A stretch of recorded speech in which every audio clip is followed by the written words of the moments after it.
বিসমিল্লাহির রহমানির রহিম। স্বাস্থ্য শিক্ষা ও পরিবার কল্যাণ বিভাগ এর নিয়োগ বিজ্ঞপ্তি নিয়ে হাজির হওয়া ভিডিও শুরুতে সবাইকে জানাই স্বাগতম। আপনারা দেখতে পারতেছেন স্বাস্থ্য ও পরিবার কল্যাণ মন্ত্রণালয়ের স্বাস্থ্য শিক্ষা ও পরিবার কল্যাণ বিভাগের নিয়োগ বিজ্ঞপ্তিটি, যেটি বাংলাদেশ সচিবালয় প্রশাসন এক শাখা হতে প্রকাশিত হয়েছে। তো ১ নম্বরে দেখতে পারতেছেন মুদ্রাক্ষরিক কাম কম্পিউটার অপারেটর গ্রেড ১৩। এখানে বয়স হচ্ছে অনূর্ধ্ব ৩০ বছর, তবে বিভাগীয় প্রার্থীর ক্ষেত্রে বয়সসীমা ৪০ বছর পর্যন্ত শিথিলযোগ্য। এখানে বিভাগীয় প্রার্থী বলতে সচিবালয় নিয়োগ বিধি অনুযায়ী যারা সচিবালয়ে কর্মরত আছেন শুধু তাদেরকে এখানে বিভাগীয় প্রার্থী বলা হয়েছে। এখানে পদের সংখ্যা হচ্ছে ৩টি। প্রয়োজনীয় শিক্ষাগত যোগ্যতা হচ্ছে কোনো স্বীকৃত বিশ্ববিদ্যালয় হতে স্নাতক বা সমমানের ডিগ্রি, কম্পিউটার প্রশিক্ষণপ্রাপ্ত। কম্পিউটার মুদ্রাক্ষর প্রতি মিনিটে ইংরেজিতে ৩০ এবং বাংলায় প্রতি মিনিটে ২৫ শব্দের গতি সংশ্লিষ্ট বিষয়ে স্ট্যান্ডার্ড অ্যাটিটিউড টেস্ট উত্তীর্ণ হতে হবে।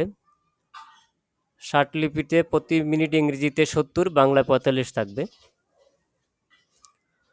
তো যে সকল প্রার্থীরা আবেদন করতে পারবেন, এখানে ঢাকা, গাজীপুর, মানিকগঞ্জ, ময়মনসিংহ, নারায়ণগঞ্জ, নরসিংদী, ফরিদপুর, শরীয়তপুর, কিশোরগঞ্জ, টাঙ্গাইল, জামালপুর, নেত্রকোনা, শেরপুর, চট্টগ্রাম, বান্দরবান, কক্সবাজার, ব্রাহ্মণবাড়িয়া, কুমিল্লা, খাগড়াছড়ি, ফেনী, লক্ষ্মীপুর, নোয়াখালী, রাঙ্গামাটি, রাজশাহী, জয়পুরহাট, পাবনা, নওগাঁ, নাটোর, চাঁপাইনবাবগঞ্জ, রংপুর, দিনাজপুর, গাইবান্ধা, কুড়িগ্রাম, নীলফামারী, পঞ্চগড়, ঠাকুরগাঁও, ঝিনাইদহ, মাগুরা, নড়াইল, সাতক্ষীরা, চুয়াডাঙ্গা, কুষ্টিয়া, মেহেরপুর, বরিশাল, ভোলা, ঝালকাঠি, পিরোজপুর, বরগুনা, সিলেট, মৌলভীবাজার, সুনামগঞ্জ, হবিগঞ্জ জেলার প্রার্থীরা আবেদন করতে পারবেন।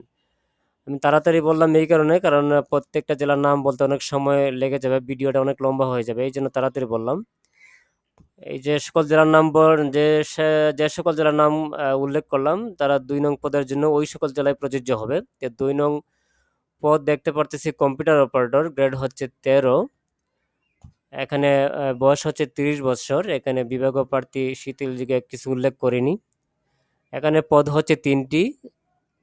আর শিক্ষাগত যোগ্যতা হচ্ছে স্বীকৃত বিশ্ববিদ্যালয় হতে বিজ্ঞান বিভাগে স্নাতক সম্মান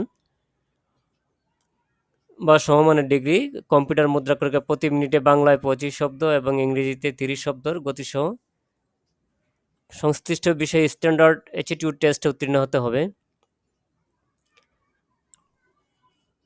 তো ভিডিওর এই পর্যায়ে রিকোয়েস্ট থাকবে, আপনি যদি আমার চ্যানেলটি সাবস্ক্রাইব করে বেল আইকন বাজিয়ে দিন, তাহলে আমি যখনই নিয়োগ সংক্রান্ত ভিডিও আপলোড করব আপনার কাছে পৌঁছে যাবে।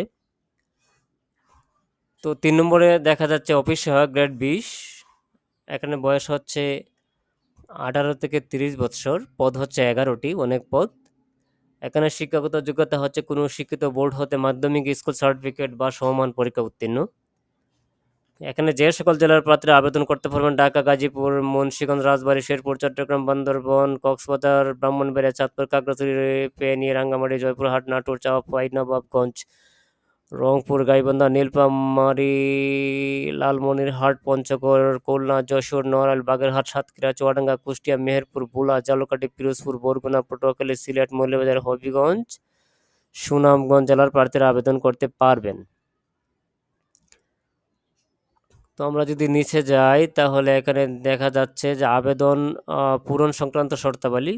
পরীক্ষায় অংশগ্রহণের ইচ্ছুক প্রার্থীগণ mefwd.teletalk.com ওয়েবসাইটে আবেদনপত্র পূরণ করবেন। আর অনলাইনে আবেদনপত্র পূরণ ও পরীক্ষা ফি জমাদান শুরুর তারিখ হচ্ছে ৬ জুন ২০২৪। আর অনলাইনে আবেদনপত্র জমাদানের শেষ তারিখ ও সময় হচ্ছে ২৩ জুন ২০২৪। তো আজকের মতো এখানেই শেষ। ভালো থাকবেন, সুস্থ থাকবেন। দেখা হবে পরবর্তী নতুন কোনো নিয়োগ বিজ্ঞপ্তি নিয়ে। আল্লাহ হাফেজ।